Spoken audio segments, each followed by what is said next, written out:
Salut les amis, Mickaël est votre coach de self-défense préféré. Aujourd'hui, je suis accompagné de mon petit beau-frère Dalian. Salut! Alors aujourd'hui, on va vous montrer deux situations dans lesquelles tout le monde peut se retrouver, que ce soit dans la rue ou alors parfois des enfants qui se font agresser par d'autres personnes extérieures de l'école. C'est pour ça que j'ai pris un adolescent avec moi. Vous allez voir qu'on peut se sortir d'une situation très compliquée de manière très simple. Mais là, attention, il y aura de la percussion. Mais vous allez voir que même un enfant ou un adolescent peut se sortir avec des percussions sans même se blesser. Vous êtes prêts les amis? C'est parti. Voilà. Ouais, c'est bon.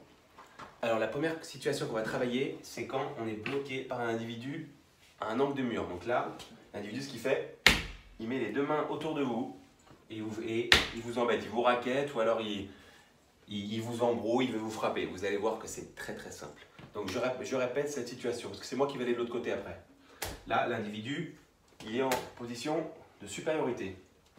Et là, je vais vous montrer comment le battre. Maintenant, je vais vous montrer comment moi, je me défends de telles situations.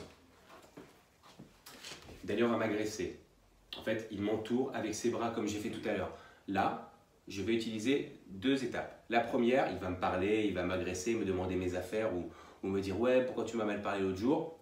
Ce que je vais faire, je ne vais surtout pas rester silencieux parce que je vais utiliser ma parole comme surprise. C'est pendant que je vais parler en plein milieu de ma phrase que je vais le taper et que donc je vais pouvoir m'enfuir. Parce que si il me voit réagir sans parler, vous allez voir que le visage se crispe et donc il peut, si c'est un bon combattant, anticiper mon coup. Alors que si j'agis pendant que je parle, il est certain qu'il ne verra pas mon coup arriver. C'est parti, Dédé. Ouais, mais qu'est-ce que t'as fait? Comme vous avez pu voir, j'ai mis deux coups et avec ces deux coups, je l'ai déstabilisé. Là, je ne l'ai pas touché. Il n'a même pas eu le temps de réagir. Alors imaginez-vous s'il prend vraiment les coups.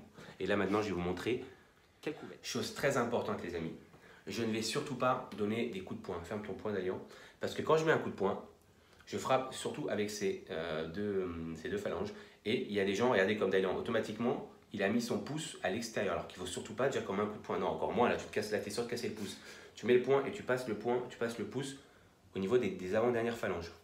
Il y en a qui vont mettre le poing comme ça, ils vont frapper, ils vont se casser le doigt. Mais surtout, si vous n'êtes pas habitué, pas des combattants, et même les combattants d'ailleurs, peuvent se casser les phalanges. Ce qu'il faut faire. Et en plus, légalement, ça vous aide parce que vous allez passer en contraventionnel et pas en délictuel, c'est de mettre des baffes. Baffes, main ouverte, mais moi je vais vous taper avec la paume. Ça reste une claque et c'est considéré comme une sanction éducative. C'est pas un acte de violence. On n'est pas dans l'escalade de la violence, on est vraiment au plus bas. Et de toute façon, vous êtes en état de légitime défense. Donc je vous montre. Regardez, Dalian est ici. Ce que je vais faire, je vais lui parler et pendant que je lui parle, je vais frapper des zones sensibles. Je vais frapper le nez, je vais frapper la mâchoire, je vais frapper la tempe. Et juste deux coups comme ça, ou alors même, encore mieux, si vous voulez vraiment même pas le blesser, alors qu'il est quand même là pour vous agresser, avec la tranche de la main, hop, ici. Au niveau de la glotte, c'est très simple à viser et vous êtes sûr de ne pas vous louper. Et avec les paumes, vous frappez l'œil, vous frappez le nez, et le nez, franchement, c'est ce qu'il y a de mieux. Et bien ça, vous êtes sûr, au moins, il va être déstabilisé. Là, une fois qu'il est stabilisé, vous passez en dessous du bras et vous partez en courant. On va le refaire à vitesse réelle. Dalian, s'il te plaît. Bon, qu'est-ce que t'as fait là? Et voilà. Maintenant, c'est Dalian qui va me le faire. Et là, vous allez voir que même lui, il peut y arriver. Vas-y, toi, vide tes poches là. Ok. Il a été très bien parce qu'en plus, il a baissé la tête, donc il m'a complètement occulté ces informations. C'est très bien ce qu'il a fait. Moi, je vous conseille d'ailleurs de le faire. Vous faites genre, vous faites autre chose, vous parlez en même temps et là, vous agissez. Deuxième situation, vous allez voir que celle-là, moi, elle me fait rire. Je l'ai vécue quand j'étais jeune et je peux vous dire que j'ai vraiment rigolé.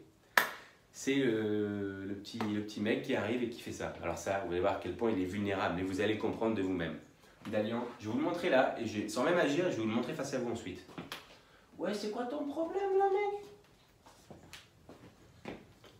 Je le fais face à vous. Vous allez voir que mes mains, elles sont carrément inutilisables, donc je suis totalement ridicule à faire ça. Regardez. Là, ça dépend, ça dépend. Je colle mon front contre lui et regardez où sont mes mains.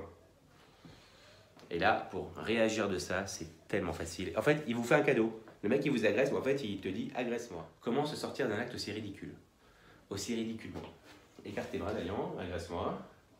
Regardez, mes mains sont là. Ce que je vais faire, avec ça, j'ai juste tapé sa mâchoire. Tac, tac, et je pars en courant. Et vous avez... Regardez, j'ai tapé tout doucement, et regardez sa tête. Il a réagi déjà, il a senti quelque chose. Imaginez, je ferme le poing et je tape avec ça. Vous comprenez la puissance? Voilà. Et vous partez en courant, mais je pense qu'il fait dodo. Mais au moins, vous pourrez dire bonne nuit en courant. Eh, bonne nuit. Et voilà, c'est moi qui vais agresser Dalian. Il va à peine me toucher, vous allez voir, je vais réagir déjà. Ouais, c'est quoi ton problème, mec? Ouais.